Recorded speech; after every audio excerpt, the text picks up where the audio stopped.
the Odds On Favorites podcast, where we're talking sports, entertainment, all with an eye on the bottom line. I'm Drew Goldfarb, joined once again by Rick Rockwell and Taylor Smith. Rick, welcome back. This week, we are starting with football and college football at that. We're going to preview the conferences as we approach the regular season. We've already knocked out the ACC and the Big 12 so far. So today, we're going to take a look at the Big 10. Taylor, who do you see coming out of this conference at season's end? So it's pretty wide open. Ohio State's different this year with no Urban Meyer, no Dwayne Haskins. There's a lot of buzz around Michigan, which is scary because we've been waiting for Michigan to break out with Jim Harbaugh for years, and they've consistently underwhelmed. Michigan State is a little interesting because they have one of the best defenses in the country. I think that'll keep them competitive, but not sold the offense is going to be able to hold its own. Penn State's Penn State. The West is more wide open. Northwestern, I doubt, will win it again. I kind of like Nebraska on that side. They have a pretty easy schedule. They don't face either Michigan team. And they get Ohio State, Iowa, and Wisconsin all at home. So among the watered-down Western Division, I think Nebraska is kind of interesting. You taking Nebraska to win the Big Ten? I'll take Michigan, but I'll take Nebraska as the Western Division champion. Yeah. Good to clarify that. Yeah. I was like, whoa. It's not 2001. I'm not going to go on that.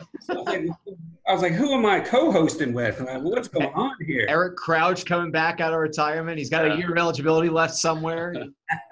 Wow. God. Nebraska definitely has the chance to they finished strong last year, 4-2 over the end of the season after starting 0-6.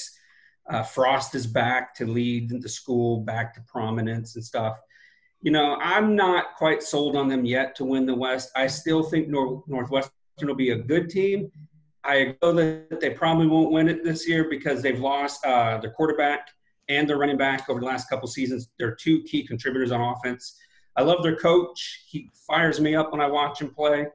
But I'm leaning towards Wisconsin to win the West because they're arguably the best running back in the country. They're a smash-mouth team. They run the ball. They play great defense. They have an exciting young quarterback, which might be their best quarterback they've had in years. So I believe they're going to bounce back and win that side of the conference. I wouldn't be surprised if Iowa was back up there. Iowa is Iowa. They're always a tough team. They win most of their games at home. If like Ohio State or somebody has to travel to Iowa, that's their best chance of winning a game like that. Otherwise – they'll fall down a little bit in terms of the overall conference. But you have to go with Wisconsin there. In the East, as much as I would love to say Penn State, I'm just glad it's not going to be Ohio State, to be honest. I'm sick and tired of Ohio State. I think they take a small step back. They'll still be a good school. They'll still make a big bowl game. But I think this is Michigan's year.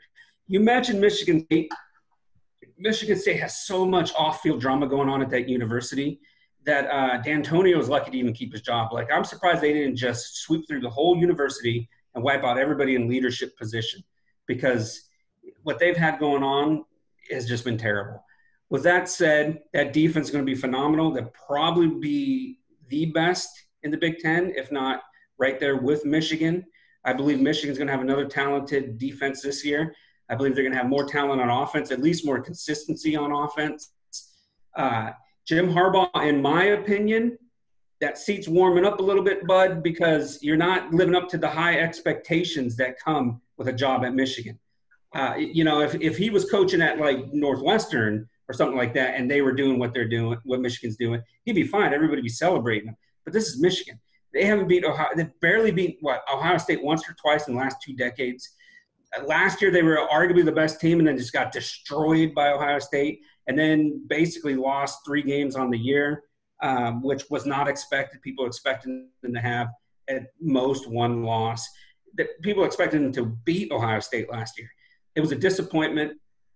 Honestly, Harbaugh's whole tenure has been a little bit disappointing, in my opinion. This is the year they have to come out firing. This is the year, like Taylor said, it's more open in the Big Ten this year. Penn State's not going to be as good. They're going to have a young quarterback. McSorley's gone. Saquon Barkley's 2 years removed now. Sanders has left. He, filled in great for Barkley. So they'll have a great defense also, but they got young, skilled positions that they got to develop. This is the year Michigan can take the whole Big Ten. This is the year that Michigan can possibly make the college football playoffs if they win the Big Ten, if they run through and go at least, 10-1, 11-1, whatever that, 11-1, 12-1 if they make it into the playoffs. I'm going with Michigan also, Taylor, man. I think this is their year finally. Harbaugh has to deliver. I agree with you guys, at least on the surface. If there's going to be a year for Michigan to finally break through, it's this year. They get to host Ohio State this year. If you're going to beat the Buckeyes, that's a good start, is to be able to play them at home. It's also first-year head football coach in Ryan Day, where Urban Meyer is not part of the program any longer. He obviously has some experience running things, but not for a long-term kind of situation. It's still, they're one of those teams, though, that they should, in a number of occasions in the past 10 years, they should have been a better team. They've had these expectations before.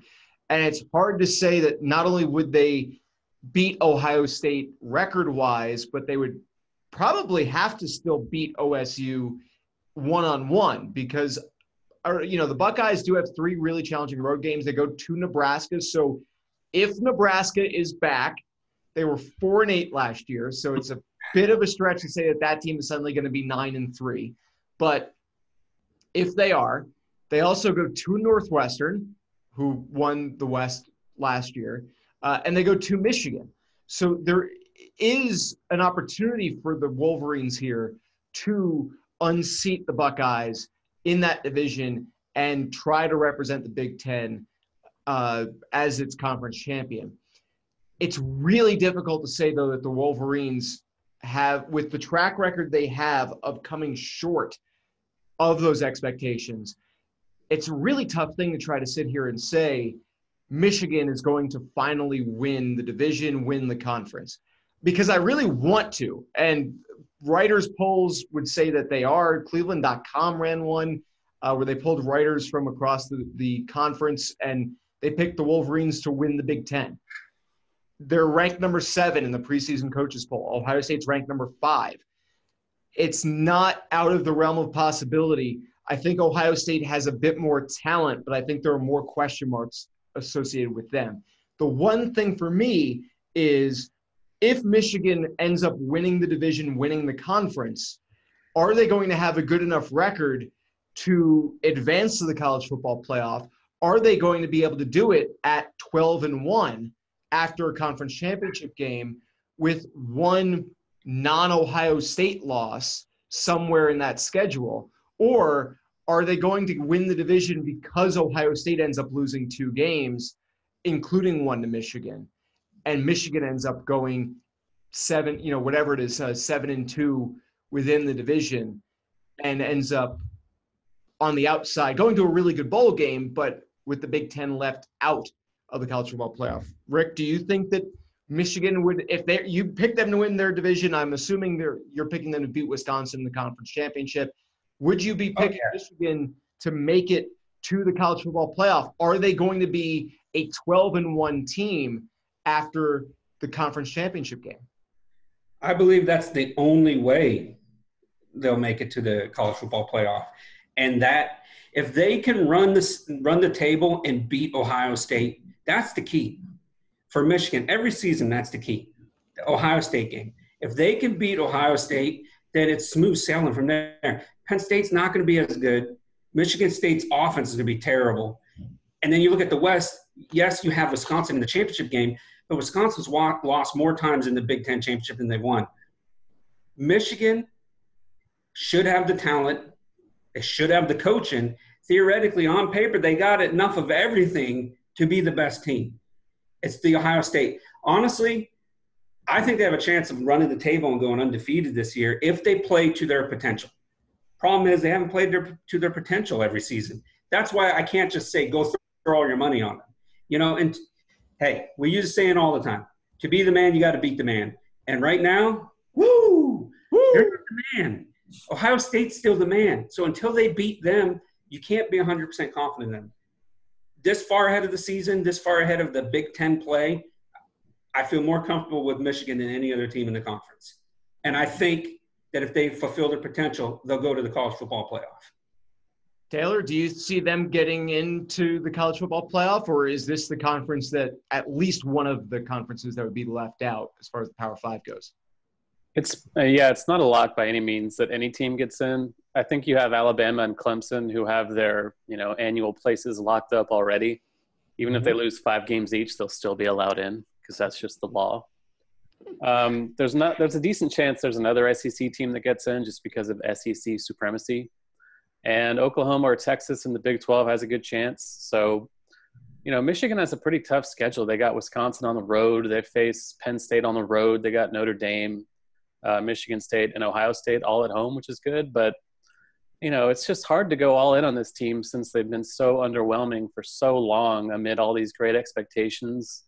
I think Harbaugh's reputation is kind of overblown at this point based on the job he's done here. So I wouldn't bet on it. I wouldn't bet on Ohio State. Like Rick was saying, they have too many question marks. I'm not sold on any of these teams to actually make it to the playoff. One team obviously has to win the conference, but there's no guarantee they get the invitation. So, yeah, like Rose Bowl maybe, but I don't think a playoff appearance for any of them is a guarantee by any means.